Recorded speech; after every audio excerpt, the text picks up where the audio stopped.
नमस्कार. मी निखिल मोराणकर आणि तुमचं स्वागत आहे बैठक विथ निखिलमध्ये. आता तुम्हाला नावाचं हे पडलं असेल की बैठक विथ निखिल असं का? तर सगळ्यात पहिले हा कोणता शो नाही. नाही तर मी काही तुम्हाला शिकवायला आलोय. ही फक्त एक बैठक आहे. आता बैठक म्हणजे काय? तर जे आपल्या आयुष्यात घडतं, जे मनात चालतं, जे कधी स्पष्ट असतं, कधी स्पष्ट नसतं, कधीतरी आपण गोंधळलेलो असतो, ते मोकळेपणे बोलायचं असतं. कधी आपल्या प्रवासाबद्दल, कधी आपल्या रोजच्या आयुष्याबद्दल, कधी फक्त एखाद्या विचाराबद्दल. गोंगाट नाही, ज्ञान नाही, संवाद, फक्त संवाद. फक्त बोलायचं आणि तुमच्यापर्यंत माझ्या मनातल्या गोष्टी पोहोचवायच्या. तर हा बैठक विथ निखिल मी आपल्यासमोर घेऊन येतोय 1 जानेवारी 2026 पासून डेली. आता डेली किंवा हप्त्यातनं 2-3 वेळा कसं असेल, कारण की याच्यासाठी मी कोणत्याच प्रकारचा प्लॅन केलेला नाहीये. माझ्या मनात अजून काहीच नाही की मी काय बोलणार आहे. जसं मी बोललो की इट इज जस्ट बैठक विथ निखिल. जे आपल्या डोक्यात एक विचार येतो, तो तुमच्यापर्यंत शेअर करायचा. पण पहिला टॉपिक काय असणार आहे, ते मात्र मी नक्की ठरवलंय.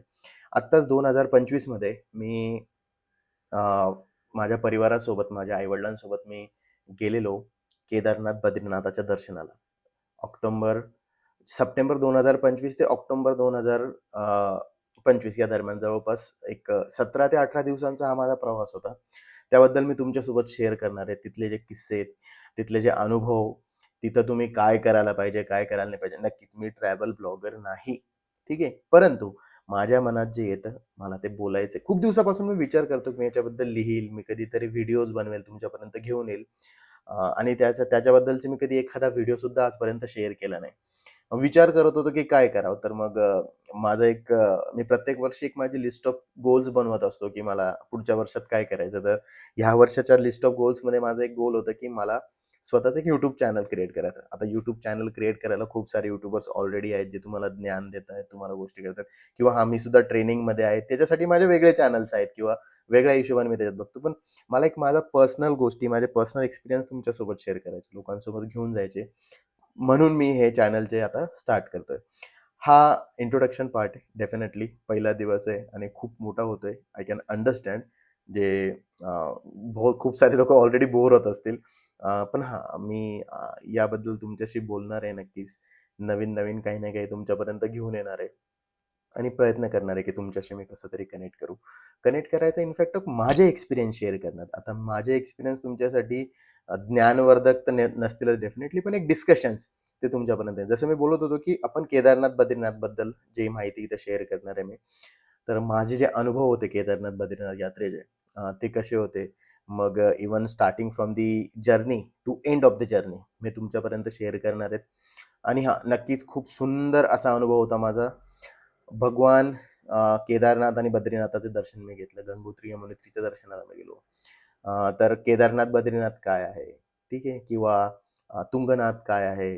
किंवा त्याच्यानंतर तुम्ही यमुनोत्री, गंगोत्रीची महती काय आहे? किंवा ज्या नद्या आहेत आपल्याला वाटतं की गंगा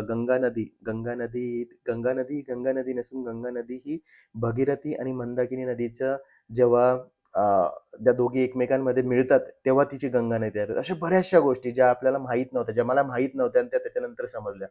ते अनुभव मी तुमच्यापर्यंत शेअर करणार आहेत. आणि नक्कीच मला वाटतं की खूप इंटरेस्टिंग होणार आहे हा सगळा पार्ट. तर नक्की जॉइन करा.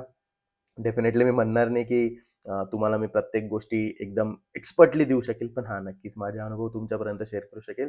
आणि हां, जर तुम्हाला माझ्यासोबत कनेक्टेड व्हायची इच्छा असेल, तर नक्कीच लाईक करा, शेअर करा, सबस्क्राईब करा. हे बोलावंच लागतं शेवटी. So yes, this was for two. आजसाठी एवढंच होतं.